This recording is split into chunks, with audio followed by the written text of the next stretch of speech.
Turmushga chiqayotgan qizga otasining maslahati.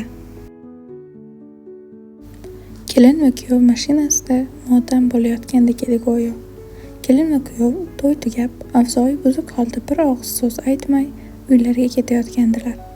Mashinaga o'tirguncha to'y davomida majburan tabassum ila o'tirishgandi. Holbuki ular bu kunni juda ko'p kutishgandi. Tanishganlarga 2 yil bo'lgandi. Nikoh kuni umrining eng baxtli kuni bo'ladi deb o'ylagandi Malika. Shu sabab bugunini barbod qilgan qaynonasini ko'rgani ko'zi yo'q edi. Qaynonasi hech kimning gapiga quloq solmay, pulni tejash uchun arzon to'yxona gaplashgan edi. Restoranda mehmonlarga joy yetmay, turib to'yni kuzatganlar bor edi. Malika va onasi qo'ni-qo'shniga sharmanda bo'ldik deb jahllari chiqqandi. Malika to'y davomida Abdullohning boshini qotirmaganida u uchun muammo yo'q edi. Ota-onasi kamchiliklarni yo'qotish uchun yugurib yurgan edi. Tik turganlarga stol tayyorlash bilan ovora edilar. To'y tugagach, Malika zalda ota-onasi bilan xayrlashdi. Malikaning onasi "O'ldim-kuydim demaganingda, bu ziqnalarga seni bermas edim" deb pichirladi. Malika nima deyishni bilmay qoldi. Otasi hech kimga sezdirmay unga bir konvert tutqazdi. "Buni uyga borganingda albatta o'qi" deb qulog'iga shivirladi. Malika konvertni sumkasiga soldi. Uyga yetib borgunlarcha ikkalasi ham bir og'iz so'z demadilar. Eshik oldiga kelishganda Abdulloh kalitni olib qulfga soldi, ammo eshikni ochmadi. U burilib Malikaga qaradi. "Azizam, keling, hozirgi daqiqadan boshlab barcha g'ashliklarni orqada qoldiraylik va uyimizga 2 oshiq kabi kiraylik. Bosib o'tgan narsalar bizdan muhim emas" dedi. "Mayli, men ham charchadim. To'yga oid biror narsa eshitishni istamayman. Ertaga gaplashamiz" deb javob berdi Malika. Ular uyga kirishdi va bir og'iz so'zsiz uxlamoqchi bo'lishdi. Juda charchagan bo'lishlariga qaramay, ikkalasining ham ko'ziga uyqu kelmasdi. Malikaning esiga otasi bergan konvert tushdi. U o'rnidan turib, sumkasini olib mehmonxonaga o'tdi. Konvertni ochganda ichidan bir maktub chiqdi. Otasi unga maktub yozgan edi. U qiziqish bilan darhol o'qishga tushdi. "Suyukli qizim, Malikam, bugun uyimizdan uchib ketding. Inshaalloh juda baxtli bo'lasan. Baxtingga hissa bo'lsin deb ota sifatida senga bir nechta nasihatim bor. Bularni aytib bermoqchi edim, lekin so'z uchadi, yozuv qoladi deyishadi. Shuning uchun yozishga qaror qildim. Balki sen, ota, siz baxtli turmush qurganmisizki menga nasihat qilyapsiz dersan. Bilaman qizim, baxtli turmushimiz yo'q edi. Shuning uchun aynan senga yozyapman. Biz onang bilan majburan turmush qurmagandik, lekin muhabbatimiz uzoq umrli bo'lmadi. Men ham, onang ham xato qildik. Bu muhabbat nega tugadi? Nega sevgisiz bir turmushga o'zimizni mahkum qildik? Men o'z tarafimdan izohlayman, onang ham o'zicha tushuntiradi. Qizlar onalarni ibrat oladi deyishadi.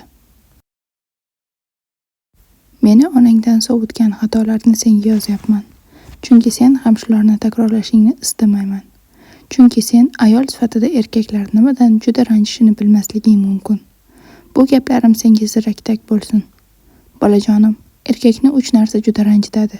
Birinchisi, ayoli tomonidan hurmatsizlik ko'rish. Erkakni odam o'rniga qo'ymaslik uni qattiq xafa qiladi va ayoliga bo'lgan sevgisini yo'q qiladi.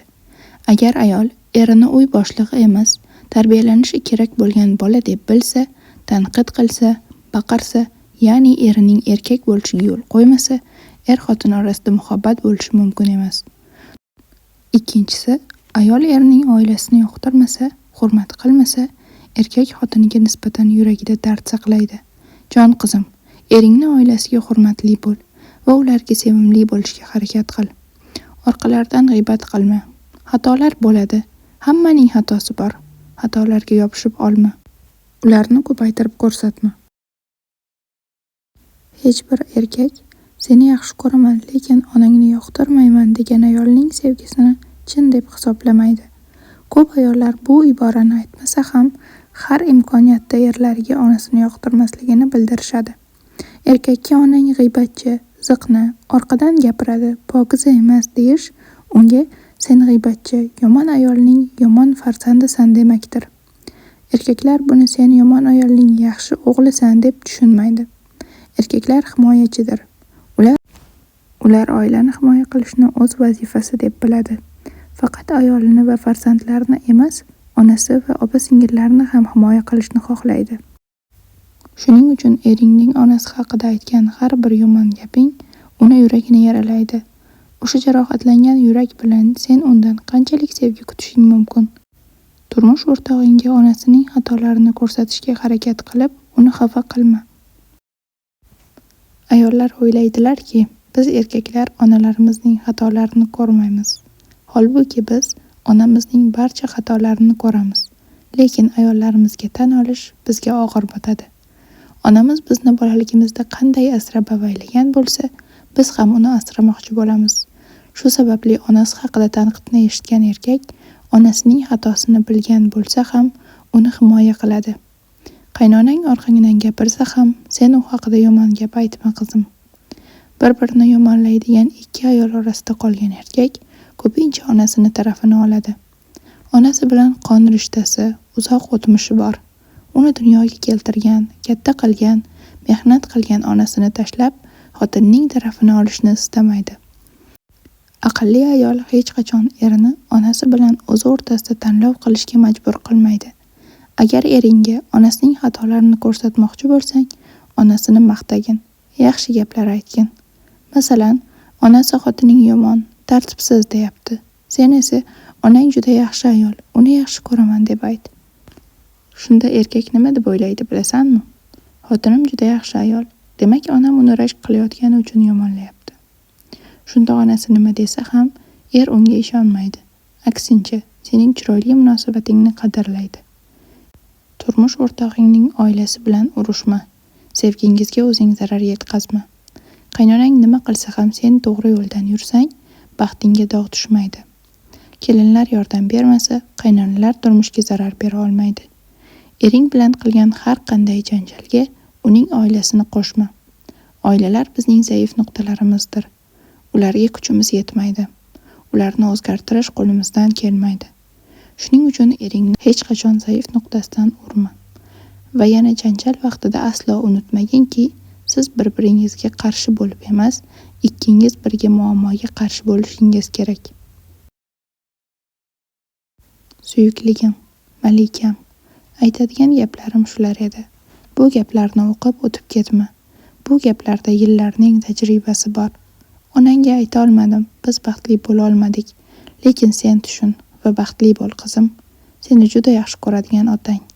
Malika maktubni qo'lida ushlaganicha uzoq o'yladi. Maktubni yana 2 marta o'qidi. Keyin turmush o'rtog'ining yoniga borib quloqiga bo'lib o'tganlarni qayta ochmaslikka va bundan keyin sevgilimni dunyoga keltirgan ayolga yaxshi munosabatda bo'lishga so'z beraman dedi.